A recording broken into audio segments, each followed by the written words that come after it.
हमारे साथ श्री कुलदीप सिंह जी हैं।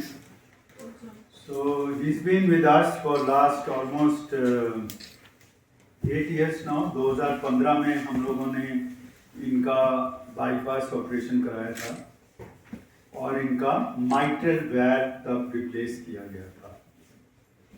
तो माइट्रल वैल्व हमारे हार्ट का एक वैल्व होता है। हमारे हार्ट में 4 वैल्व्स होते हैं, उनमें से एक बहुत इंपॉर्टेंट वैल्व जो है वो माइट्रल वैल्व होता है। तो एक कृत्रिम चीज होती है, एक आर्टिफिशियल चीज होती है। जब वैल्व लगता है इट्स नॉट नेचुरल, जो ईश्वर ने दिया वैसा तो नहीं होता। तो समय के साथ वो डीजनरेट होने लग जाता है, उसमें वो खराब होने लग जाता है। तो अभी पिछले कुछ वर्षों से कुलदीप सिंह जी को सांस चढ़ना शुरू हो गया था और हार्ट फेलियर के लक्षण आने लगे थे। और उसका कारण जब हम लोगों ने देखा तो हमने पाया कि इनका माइट्रल वैल्व जो है वो डीजनरेट हो चुका है। सो इट्स नॉट दैट कि वैल्व में कोई कमी थी या सर्जरी में कोई कमी थी। ये एक नेचुरल हिस्ट्री होती है हर एक चीज की। आप कह सकते हैं कि वारंटी पीरियड उसका 10 साल के लगभग होता है, तो 9-8 साल पे वो डीजनरेट होना शुरू हो गया था। और सर को काफ़ी परेशानी रहती थी। हमारे पास रिपीटेड एडमिशन होते थे इनको हार्ट फेलियर को लेकर। सर की उम्र लगभग 81 वर्ष है और more than a patient is just like a family to us now because we have been together for so many years. तो जब हमने इनका इको किया तो उसमें माइट्रल वैल्व जो था वो खराब होने की वजह से उसमें बहुत ज़्यादा लीकेज आ रहा था।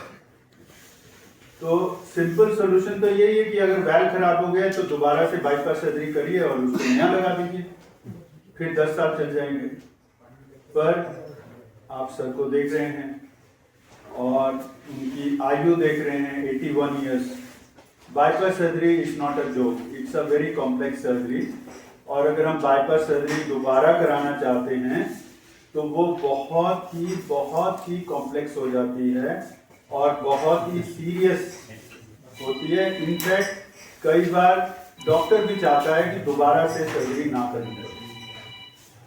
ऐसी स्थिति में एक बिल्कुल इनोवेटिव टेक्निक आई है जिसको transcatheter mitral valve replacement कहते हैं। इसमें वो वैल्व जो खराब हो गया है, बिना बाईपास सर्जरी किए हम लोग ट्रांस कैथेटर उसको जाकर लगा देते हैं, जस्ट लाइक जैसे हम स्टेंट करते हैं या एंजियोग्राफी करते हैं, इस तरीके से उसको लगाया जाता है।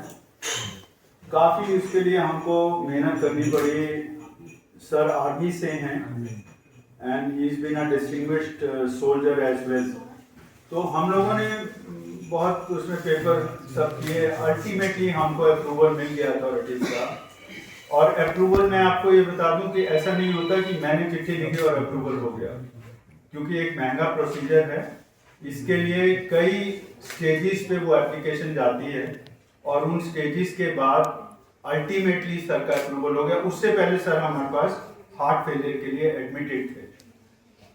तो अल्टीमेटली जब अप्रूवल आ गया तो फिर हमने इनका माइट्रल वैल्व रिप्लेस किया। मैं ये बता दूं कि पूरी दुनिया में 2013 के बाद जब सबसे पहले ये वैंकूवर कनाडा में टेक्निक यूज हुई, उसके बाद लगभग 5000 ये इस तरह के रिप्लेसमेंट हुए हैं। भारतवर्ष में लगभग 300 हुए हैं अभी तक।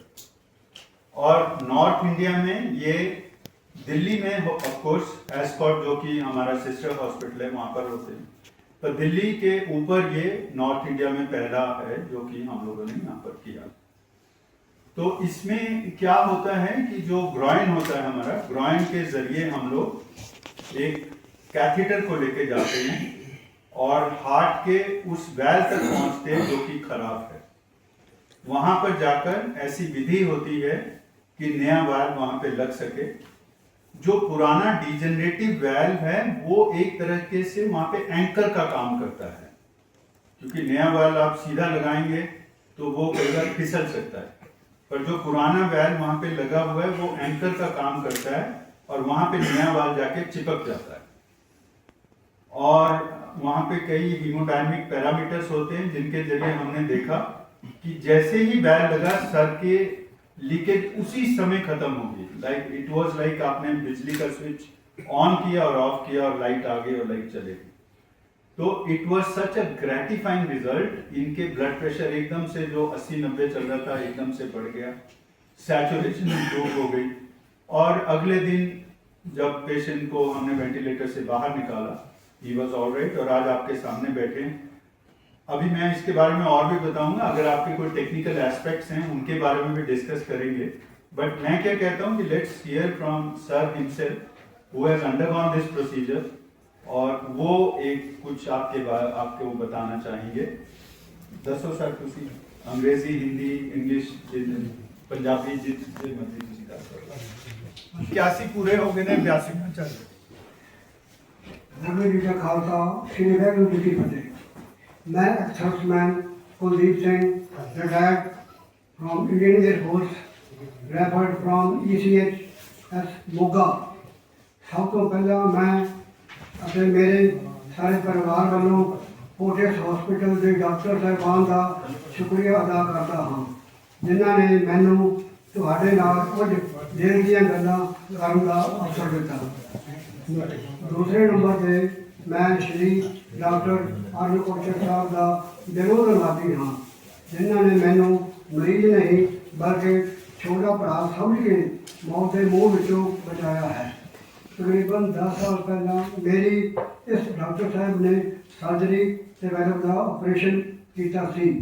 हुण कुछ दिन पहला दोबारा तकलीफ होनी शुरू हो गई। इन्होंने सारे चैकअप तो बाद पता लगा कि वैल विच लीकेज है। फिर कोचर साहब ने बहुत बढ़िया तरीके नाल ऑपरेट किया, जो बहुत ही कामयाब रहा। रिजल्ट के तौर पर मैं आप तुहाडे सामने हाँ। इस वेले मैं बिल्कुल ठीक ते तंदुरुस्त हाँ, कोई भी तकलीफ नहीं है, चंगी तरह चल फिर सकता हाँ। मैं फोर्टिस हॉस्पिटल मोहाली के सारे रिस्पैक्टेड डॉक्टर साहबान के बाकी के सारे स्टाफ का दिलों धन्यवादी हाँ, जिन्होंने मेरी देखभाल बड़े बढ़िया ढंग नाल की है। मेरे पास इस हॉस्पिटल के डॉक्टर साहबान के स्टाफ का शुक्रिया अदा करने लई लफ्ज़ ही नहीं हैं। अखीर में परमात्मा के अरदास बेनती करता हाँ कि इन्होंने सारे खुशियाँ ते तरक्की बख्शण। वाहिगुरू जी का खालसा, वाहिगुरू जी की फतेह। No difficulty, कुछ नहीं हुआ। I am very well. I am feeling well. मैं तो दस्या जितना ये प्रोसीजर हुंदा है, कई प्रोसीजर से इफेक्ट बड़ी देर बाद आते हैं, पर एक ऐसा प्रोसीजर है कि यक लगती पेशेंट जे तुसी इंप्रूवमेंट देखते हो, उससे पहले असी देखा कि लीकेज बिल्कुल जीरो हो गई। सर ये माइट्रल वैब ਜਿਹੜੇ ਤੁਸੀਂ ਉਹਨੂੰ ਨਿਕਾਲਿਆ ਹੈ, ਮਤਲਬ ਜਿਹਨੇ ਰਿਪਲੇਸਮੈਂਟ ਕੀਤੀ ਹੈ ਜਾਂ ਆਰਟੀਫੀਸ਼ੀਅਲ ਰਿਪਲੇਸਮੈਂਟ ਕੀਤੀ ਹੈ? आर्टिफिशियल वैल लाया। हाँ, so is it an inpatient, like how much time patient is inpatient? How much time patient takes to recover? Actually inpatient ਰਹਿੰਦਾ ਹੈ। हाँ इट टेक्स जस्ट ਉਹ ਤਾਂ ਉਸੇ ਵੇਲੇ ਰਿਕਵਰ ਹੋ ਜਾਂਦੇ, ਪਰ ਅਸੀਂ ਲੋਕ ਇਹਨਾਂ ਨੂੰ ਵੈਂਟੀਲੇਟਰ ਤੇ ਕਰਨੇ। ਉਸ ਵੇਲੇ ਵੈਂਟੀਲੇਟਰ ਦੀ ਜ਼ਰੂਰਤ ਪੈਂਦੀ ਹੈ ਜਦੋਂ ਅਸੀਂ ਕਰਨੇ ਆ। ਅਗਲੇ ਦਿਨ ਵੈਂਟੀਲੇਟਰ ਤੋਂ ਆਫ ਹੋ ਗਏ ਸੀ ਤੇ ਉਹਦੇ ਅਗਲੇ ਜਾਂ ਉਸ ਤੋਂ ਅਗਲੇ ਦਿਨ ਅਸੀਂ ਇਹਨਾਂ ਦੀ ਛੁੱਟੀ ਕਰ। He can walk off he actually. Can walk is just like you know. So ਜਿਹੜੇ ਕੋਈ ਸਟਿਚਸ ਹੁੰਦੇ ਆ ਇਹਦੇ 'ਚ ਜਾਂ ਫਿਰ स्टिचेस ग्रॉइन से लाने की लोड पैंदी है, but they are very small. Stitches. I mean it's just like आप एक एंजियोग्राफी जैसे करते हैं, आप सबको एंजियोग्राफी और स्टेंटिंग का तो पता ही होगा, तो उसमें कोई खास स्टिच, इसमें एक फिगर ऑफ 8 स्टिच लगता है, क्योंकि जो वैल जाता है वो खासे बड़े कैलिबर का होता है। ओके, तो फिगर ऑफ 8 स्टिच लगता है, लेकिन वो I mean What is the- अपने आप ही सेल्फ डिसॉल्व कर जाता है, या उसको अगले से अगले दिन आप निकाल। मर्सिली इन फ्यूचर अगर वो स्टिच नहीं भी करते तो प्रोलॉन्ग प्रेशर से आप वहाँ खड़े रहिए आधा घंटा 1 घंटा, वो अपने आप- ब्लीडिंग बंद हो जाए। ओके। आपकी बात से मुझे याद आया कि इसमें क्यों क्या एडवांटेज है। पहली बात तो ये है सर कि ये हर पेशेंट के लिए नहीं है। हर पेशेंट का जो लीकेज है उसके लिए एज की वजह से फ्रेजाइल होते हैं पेशेंट, है ना, फ्रेल एल्डरली पेशेंट्स, उनके लिए ये बेस्ट है। सेकेंडली इसमें ब्लीडिंग लॉस बिल्कुल नहीं, ऑलमोस्ट निग्लिजिबल है। आपको पता है जब सर्जरी होती है तो 4 बॉटल्स ब्लड की अरेंज करा के रखते हैं। इट्स नॉट कि वो देने पर अरेंज होती है, जस्ट इन केस जरूरत पड़ेगी तो आपको ब्लड देना पड़ेगा। तो ब्लड लॉस यहाँ पे बिल्कुल नहीं होता है। सर्जरी का टाइम बहुत कम है। एक इस तरह की सर्जरी 6 से 8 घंटे ले लेती है और 2-3 दिन तक पेशेंट वेंटिलेटर पे रहता है। हम लोग 2 घंटे में, प्रॉपर 2 घंटे के अंदर इनका पूरा सर्जरी हो गया। तीसरी बात, सर्जरी के बाद जब आप वैल लगाते तो काफी लंबे समय तक बहुत ऐसी दवाइयां देनी पड़ती है जो कि ब्लड थिनर बहुत स्ट्रांग होते, बहुत ही स्ट्रांग एंटीकोगुलेंट्स देने पड़ते। इस सिचुएशन में एंटीकोगुलेशन की जरूरत नहीं है, पेशेंट नॉर्मली चल फिर सकता है।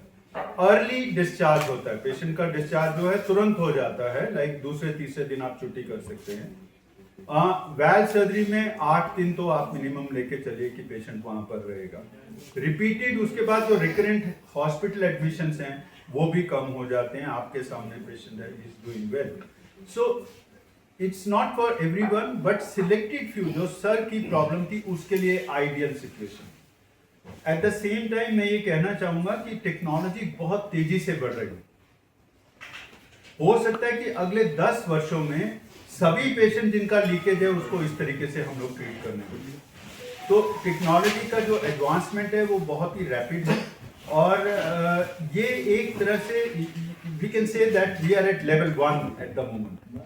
और लेवल 1 से जब हम हर पेशेंट जिसको माइट्रल रीगर्जिटेशन, इसमें इस सर में जो प्रॉब्लम थी वो माइट्रल रीगर्जिटेशन सिवियर था, तो उसके लिए may be 10 years from now all cases of mitral regurgitation can be operated without giving a incision through the groin or even through the radial routes. कौन सी surgery को replace किया है इसने?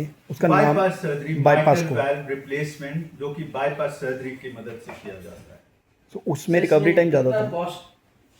देखिए, 2 बातें हैं, ये अभी इन्फेंसी में है और सर को तो कोई पैसे नहीं दिए गए। सर ने जो डिस्टिंग्विश सर्विस की है एयरफोर्स के लिए, he is been a very able soldier, तो उसकी वजह से सर का बिल्कुल फ्री हुआ है ECHS के माध्यम से। बट ऑफ कोर्स लगभग 14.5-15 लाख रुपए का इसमें खर्चा है। ये आपका फर्स्ट पेशेंट है? 40 के पहले भी हुए हैं? ये फर्स्ट पेशेंट है सर जी। फर्स्ट है ये 40 दिल्ली से ऊपर, दिल्ली से north to Delhi, this is the first First patient. patient. Total India में सर लगभग 300 पेशेंट्स हुए हैं, हैं। पूरे विश्व में लगभग 5000 पेशेंट हुए। आपका 40 के पहले पेशेंट है? पहले पेशेंट हैं सर हमारे। फोर्टिस लुधियाना, फोर्टिस कांगड़ा, इनको मिला लो तो भी हमारा पहला पेशेंट है। तो जो सर ब्लड थिनर होते हैं ब्रिलिंटा वगैरह, वो इनको कंटिन्यू नहीं करने होते हैं इनमें उसके बाद? ब्रिलिंटा नहीं देना होता, इनमें बहुत ही एक लाइटर, उसको क्लोपिडोग्रेल कहते हैं, वो दिया जाता है और वो भी आप थोड़े समय बाद उसको रिमूव कर सकते हैं। जो माइट्रल वेल्व रिप्लेसमेंट होता है उसमें वारफेरिन या एसीट्रोन दिया जाता है जो कि बहुत पावरफुल ब्लड थिनर्स है, एंटीकोगुलेंट्स है। उनको देने से पेशेंट का वैल तो ठीक रहता है, लेकिन एल्डरली में कई बार गट से ब्लीडिंग शुरू हो जाती है या ब्रेन में ब्लीड कर जाते हैं वो, तो वो एक कोलैटरल डैमेज है जो कि आप वारफेरिन और एसीट्रोन से करते हैं। ऐसी सिचुएशन में you can obviates the need for strong blood thinners. Okay. Thank you, sir. Thank you.